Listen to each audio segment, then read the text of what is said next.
کسی نے مجھ سے پوچھا کہ زندگی کیسی جا رہی ہے، ہاؤ از گوئنگ. تو میں نے یہی کہا کہ صبح ہوتی ہے، شام ہوتی ہے، زندگی یوں ہی تمام ہوتی ہے. السلام علیکم دوستو، آپ سب بھائیوں کا، سننے والوں کا، جاننے والوں کا، فالو کرنے والوں کا، کومنٹس کرنے والوں کا، سب کا بہت بہت شکریہ. اور جنہوں نے ہمیں اپریشیٹ کیا، کومنٹس کیے اور سجیشنز دیں، ان سب کا بہت شکریہ. کراچی سے عامر رسول کا بہت زیادہ شکریہ، جنہوں نے کافی سارے کومنٹس کر کے ہمیں حوصلہ دیا کہ آپ کے جو ولاگز ہیں یا آپ کے جو مشاہدات ہیں وہ بہت زبردست ہیں. اسی طرح کلدیپ بھاٹیا، بھارت سے ان کا تعلق ہے، یہ انہوں نے بھی کمنٹس کیے تھے. کلدیپ شاستر کوئی نام ہے. اسی طرح عامر رسول ہیں، مہر بخش ہیں پشاور سے، اور کامران ہیں یو کے سے، سعودی عرب سے جو آصف ہیں. اسی طرح ضیافت ہیں یو ایس اے سے. یہ سب بھائیوں کا بہت شکریہ جنہوں نے ہماری اپنے قیمتی وقت میں سے وقت نکال کے ہمارے ولاگ کو سنا، ہماری باتوں کو سنا اور اس کے اوپر کمنٹس کیے، سجیشنز دیے. تو آج کا جو ٹاپک ہے وہ بچوں کی پرورش پہ ہے. کچھ سجیشنز دی کہ آپ بچوں کی پرورش پہ بات کریں. تو میں سوچ رہا تھا کہ میں کہاں سے بات شروع کروں، لیکن میرے ذہن میں ایک دو باتیں تھیں جو میں آپ سے شیئر کرنا چاہتا ہوں. ساتھ ہی میں اپنا ٹاپک بھی شروع کرتا ہوں کہ جب ہم چھوٹے تھے تو ہم نے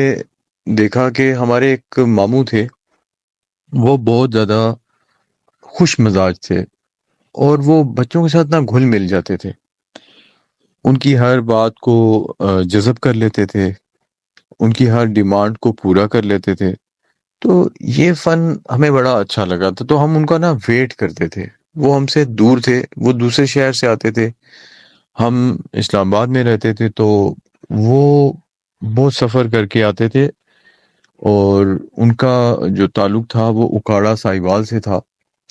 تو ان کو 8 گھنٹے اس زمانے میں لگتے تھے ہمارے شہر میں آتے ہوئے. تو ہم سارا رستہ ان کا انتظار کرتے تھے کہ وہ کب ماموں پہنچیں گے اور کب ہماری ملاقات ہوگی، کب ہم ان کو حگ کریں گے، کب ہم ان سے گلے ملیں گے. تو خیر وہ جب آ جاتے تھے تو ہماری خوشی کی انتہا نہیں ہوتی تھی، یہاں تک کہ ہماری نیندیں تک اڑی ہوتی تھی. ہمیں سونے کا دل نہیں کر رہا ہوتا تھا کہ ماموں بار بار جا کے پوچھتے تھے کہ ماموں آ گئے ہیں. اور پہلی بات ہے نیند تو آتی نہیں تھی، اور اگر سو بھی جاتے تھے تو اٹھ کے یہی پوچھتے تھے کہ ماموں پہنچ گئے ہیں، ماموں کا فون آیا، ماموں کہاں پہنچے ہیں. تو یہ ساری باتوں میں ایک ہی بات کامن تھی کہ وہ بہت زیادہ کیئرنگ تھے، بہت زیادہ حاضر دماغ تھے، فرسٹریشن نہیں تھی، بڑے سوشل تھے. ان کو یہ گر سمجھ آ چکا تھا کہ کس طریقے سے مین ہینڈلنگ کرنی ہے، کس طریقے سے چائلڈ ہینڈلنگ کرنی ہے، کس طریقے سے کڈ ہینڈلنگ کرنی ہے. تو یہ چیز میں نے ان سے سیکھی کہ آپ جب اپنے بچوں کی پرورش کرتے ہیں تو ٹھیک ہے، آپ ان کو ٹونٹ بھی کر سکتے ہیں، غصہ بھی کر سکتے ہیں، سارا کچھ کر سکتے ہیں. ایک ڈگنیفائڈ ایٹیٹیوڈ ہوتا ہے جس میں آپ بالکل ہی سختی، صرف بولتے کچھ بھی نہیں ہے لیکن آنکھوں سے ہی اشاروں میں بچوں کو ڈرا دھمکا رہے ہوتے ہیں. لیکن یہ جو طریقہ ہم نے اپنے ماموں کی اس سے دیکھا تھا وہ بہت زیادہ ہیلدی تھا. وہ بہت اچھا لگتا تھا کہ یہ ان کا کتنا فرینڈلی طریقہ ہے، کتنا انوائرمنٹ فرینڈلی ہو جاتے ہیں کہ ہر چیز میں ڈھل جاتے ہیں. تو جب میری اپنے بچوں کی پرورش کا وقت آیا تو میں نے دیکھا کہ بچوں کو دوست بنانا ہے، بچوں کو اپنے ساتھ گھلانا ملانا ہے، ان کی ہر بات کو، ہر غلط بات کو، ہر اچھی بات کو، ہر بری بات کو جذب کر جانا ہے. اور اس کو سوچنا ہے کہ اگر اس نے برا کام کر لیا یا اس سے غلطی ہو گئی تو اگر میں اس کو معاف نہیں کروں گا تو اس کے کانسیکوینسز کیا ہوں گے، اس کا انجام کیا ہوگا، وہ بچہ کہاں جا کے ایگزسٹ کرے گا. اور اگر میں اس کے ساتھ پیار سے بات کرتا ہوں تو میں اس کو اپنا فرینڈ شو کرتا ہوں اور اس کو میں باور کرواتا ہوں، میں اسے میک شور کرتا ہوں کہ بھائی میں تمہارا فرینڈ ہوں، میں دوست ہوں تمہارا، باپ تو ہوں لیکن میں تمہارا دوست بھی ہوں، تو وہ اس کے کیا کیا فائدے ہوتے ہیں، اس کے کیا بینیفٹس ہوتے ہیں، یہ میں ابھی آپ کے ساتھ شیئر کرتا ہوں کچھ اپنے تجربات۔ تو وہ آپ کو اپنے بچوں کے ساتھ فرینڈلی ہونا ہے، آپ نے ان کی ہر اچھی بری بات کو برداشت کرنا ہے، سہنا ہے، اس کے بعد ان کو سمجھانا ہے۔ جب آپ ان کی ہر بری اچھی بات کو جذب کر جائیں گے تو اس کو ایک اعتماد آئے گا کہ دیکھو یار میرا باپ میرے ساتھ یا میری ماں میرے ساتھ کھڑی ہے، اور جب اس کو یہ یقین ہو جاتا ہے کہ وہ میرے پیچھے کوئی کھڑا ہے، تو وہ یقیناً آپ کے ساتھ اپنی دل کی باتیں کرے گا، وہ اپنی پرابلم شیئر کرے گا، وہ اپنی ہر وہ بات جو ہر بچہ اپنے ماں باپ کے ساتھ نہیں کر سکتا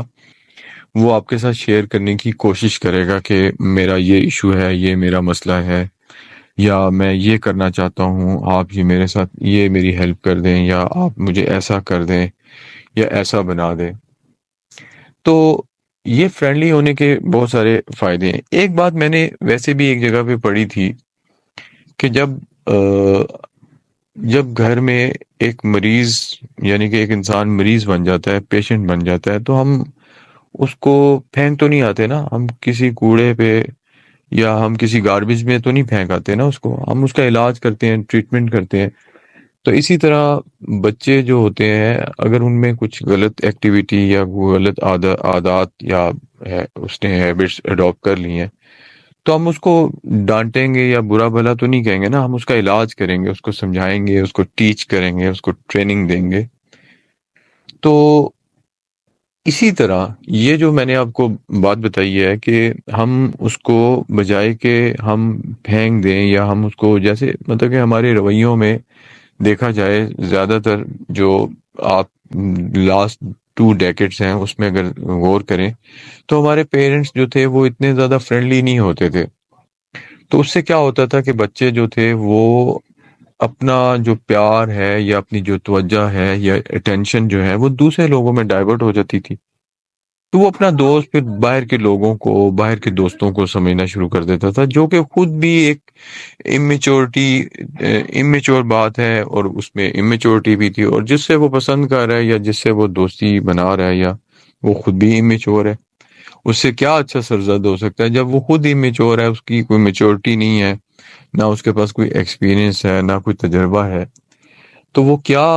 آپ کے بیٹے کو یا بچے کو ایکسپیرینس کی بات کرے گا یا کام کی بات کرے گا؟ ظاہر ہے وہ بھی امیچور ہے، اس سے غلطیاں سرزد ہوں گی، تو آپ کے بچے سے بھی غلطیاں سرزد ہوں گی۔ تو اس لیے بچوں کے ساتھ فرینڈلی ہونا انتہائی ضروری ہے، کہ کیونکہ آپ نے تو وقت گزارا ہے، آپ نے دھوپ چھاؤں کی گرمی سردی کاٹی ہوئی ہے، آپ نے ہر اچھی چیز اور سخت چیز کی گرمی سردی کو برداشت کیا ہوا ہے، وقت کی چھاؤں کو برداشت کیا ہے، وقت کے دھکوں کو برداشت کیا ہے۔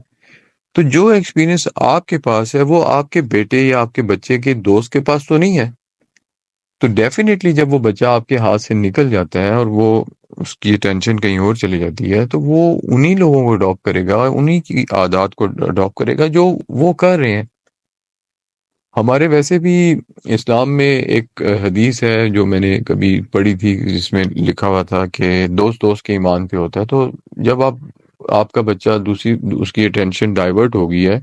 آپ سے ہٹ گئی ہے، تو ظاہر ہے وہ پھر جو دوست کر رہا ہے یا جو دوست سوچ رہا ہے وہی آپ کا بیٹا بھی سوچے گا۔ تو اس لیے نا یہ بات بہت اہم ہے کہ آپ نے جو بھی ہے آپ کے ساتھ کوئی ہیلتھ ایشو ہے یا آپ شارٹ ٹیمپرامنٹ ہیں یا کچھ بھی ہے، ہوتے ہیں کچھ مسائل ہوتے ہیں پیرنٹس کے ساتھ، وہ نہیں اٹیچ کر پا رہے ہوتے، لیکن کوشش یہ کریں کہ جو بھی حالات واقعات ہوں آپ اپنے بچوں کو کبھی بھی لوز نہ کریں، آپ ان کو ہمیشہ اپنی طرف سے کوشش کریں۔ اگر فرسٹ اٹیمپٹ میں وہ آپ کے پاس اٹینشن لینے بھی آیا تھا اور آپ نہیں دے سکے، تو آپ دوسری بار اس کو اپنے پاس لے آئیں، تیسری بار آپ اسے، تھرڈ ٹائم آپ اسے دوبارہ اپنی اس میں لے آئیں، اس سے دوبارہ سے بات چیت کریں، اس سے اگر آپ سوری نہیں کر سکتے، ایکسکیوز نہیں کر سکتے، تو آپ اس کو اپنی مجبوری بتا دیں کہ میں اس وقت بیمار تھا، یا میں اس وقت میرا ہیڈیک تھا، یا بیکج تھا میرے، میں نہیں بات کر رہا تھا، یا میں کمفرٹ نہیں تھا۔ تو جو بھی حالات واقعات ہوں، آپ کبھی بھی بچے کو لوز نہ ہونے دیں، اس کو اپنے ہاتھ میں رکھیں، اس کی مشکلوں کو اپنی مشکل بنا لیں۔ اس سے پھر بچے کو یہ ہوگا کہ اس کو ایک اعتماد ہوگا، یقین ہوگا کہ ہاں میرا باپ یا میری ماں میرے ساتھ کھڑی ہے۔ اسی طرح بڑے بہن بھائی جو ہوتے ہیں، ایلڈرز جو ہوتے ہیں، ان کو بھی ایسا ہی رویہ اختیار کرنا چاہیے کہ وہ اپنے چھوٹے بہن بھائیوں کو بتا سکیں کہ ہم آپ کے فرینڈ ہیں، ہم آپ کے دوست ہیں، آپ کی ہر اچھی بری بات کو سمجھتے ہیں، جانتے ہیں، اور جاننا بھی چاہتے ہیں، اور آپ کے ساتھ کھڑے بھی رہنا چاہتے ہیں۔ اچھا، اس میں ایک بات اور بڑی اہم ہے، جو لہجوں کی کرختگی ہوتی ہے، یعنی کہ جو لہجے ہوتے ہیں، یعنی کہ جو آپ کا انداز ہوتا ہے، گفتگو کا انداز ہوتا ہے، یہ بڑا کاؤنٹ کرتا ہے۔ آپ اس کی مثال ایسے لے لیں کہ اگر آپ کسی سے، مثال کے طور پہ آپ کسی کو آواز دیتے ہیں، اوے ادھر آؤ، تو یہ بھی بلانے کا ایک انداز ہے، لیکن آپ کہتے ہیں کہ بھائی ادھر آئیں، یا آپ ایسے کہتے ہیں کہ بیٹا ادھر آئیں، تو یہ کتنا فرق آ گیا۔ حالانکہ تینوں کے مقصد ایک ہی ہے، لیکن کیا ہے، لہجے میں جو گراوٹ ہے، وہ یقیناً وہ کبھی بھی اچھے ریزلٹس نہیں لائے گی۔ وہ ہمیشہ اگر وہ گراوٹ ہے، یعنی کہ ڈکلائن ہے آپ کے لہجے میں، آپ کا انداز ڈکلائن شو کر رہا ہے، تو وہ اس کی جو ریزلٹس ہیں وہ بھی ڈکلائن ہی ہوں گے۔ تو اس لیے لہجہ بھی بڑا کاؤنٹ کرتا ہے کہ آپ نے بہت اچھے بڑا گرم جوشی کے ساتھ،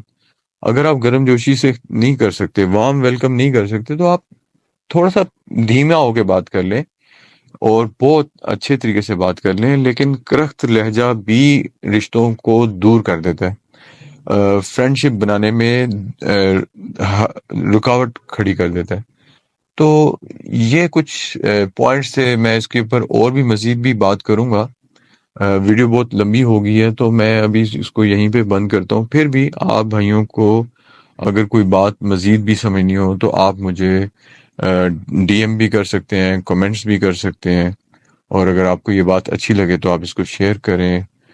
فالو کریں، سبسکرائب کریں، اور اپنے دوستوں تک بھی اس کو لے کے جائیں۔ چلیں، آپ سے رابطہ رہے گا جی۔ ٹیک کیئر، اللہ حافظ، فی امان اللہ۔